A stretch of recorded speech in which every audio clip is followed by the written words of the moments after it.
Upanishads, translated by F. Max Muller. Khandogya Upanishad, first Prapataka, second Khanda.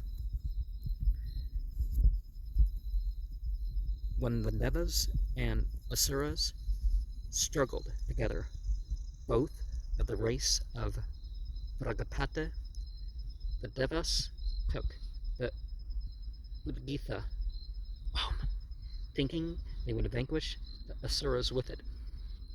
They meditated on the Udgitha as the breath set in the nose, but the Asuras pierced it, the breath, with evil.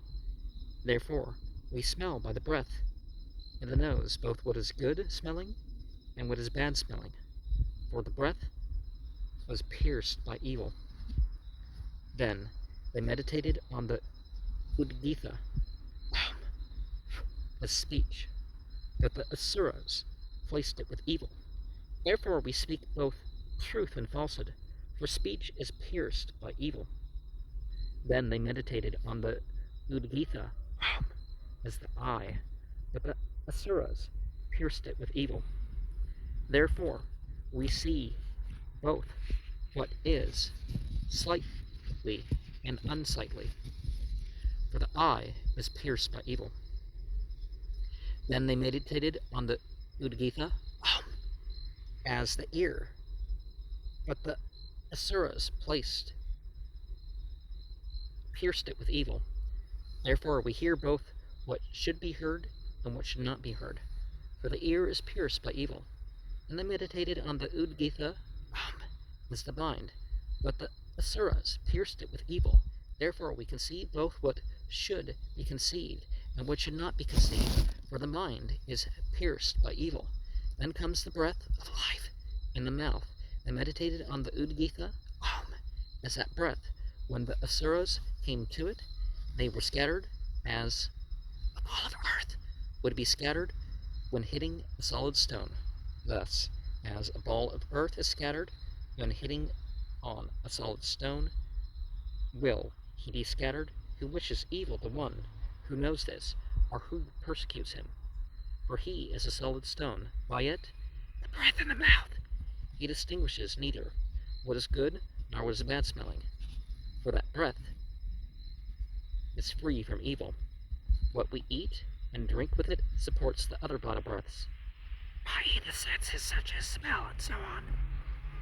When at that time of death he does not find that breath in the mouth, through which he eats and drinks and lives, then he departs. He opens the mouth at the time of death, as if wishing to eat.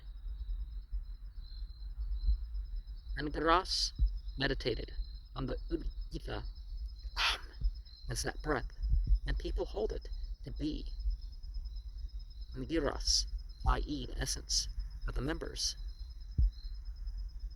Ankanam Rasa. Therefore, Brea Haspate meditated on the Udgitha as that breath, and people hold it to be Brihaspate, for speech is Brihate, and he, that breath, is the Lord, Pake, the speech. Therefore, Asyasya meditated on the Udgitha as that breath, and people hold it to be Agasya, because it comes, Agate, from the mouth, Asya. Therefore, Vaka Yabya knew it. He was the Udgetre singer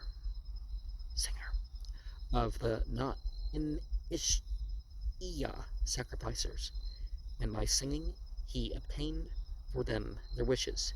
He who knows this and meditates on the syllable Om, the imperishable Udgitha, is the breath of life in the mouth. He obtains all wishes by singing. So much for the Udgitha is meditated on with reference to the body. A very similar story is told in the Brihad Aranyaka 1.1.3.1, but though the coincidences between the two are considerable, amounting sometimes to verbal identity, the purport of the two seems to be different. See the Vedanta Sutra 3.3.6. Devas, the light beings, and Asuras, the fire beings, are here explained to the commentator as the good and evil inclinations of man. Pragapata is man in general.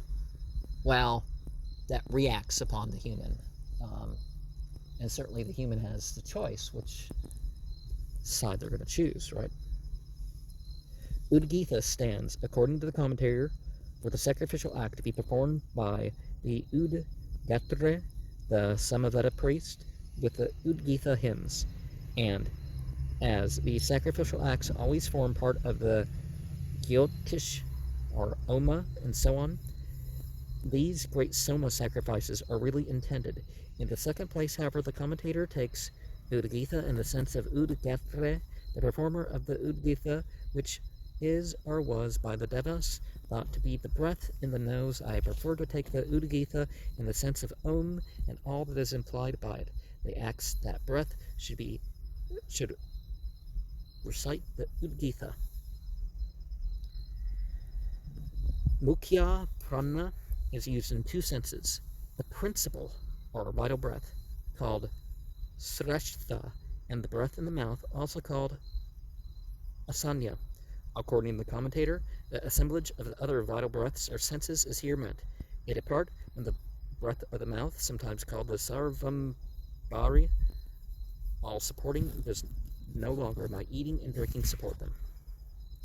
The paragraphs from 10 to 14, there's 14 verses in all here, are differently explained by Indian commentators by treating the nomatives Angeras, Brehaspatis, and Ayasyas. Here, the printed text reads Ayasyam as accusatives are by. Admitting this omission of an ite after them, they connect paragraphs 9, 10, and 11 with paragraph 12, and thus gain the meaning of Vaka, Dalbya, meditated on the breath on the mouth, as Angiras, Brihaspate, and Ayasya, instead of those saints having themselves thus meditated, and that he, knowing the secret names and qualities of the breath obtained when acting as Udgatre priest, the wishes of those for whom he sacrificed. Tena is difficult to explain unless we take it in the sense of Tena Nusishta, taught by him. Avyatma means with reference to the body, not with reference to the self or soul.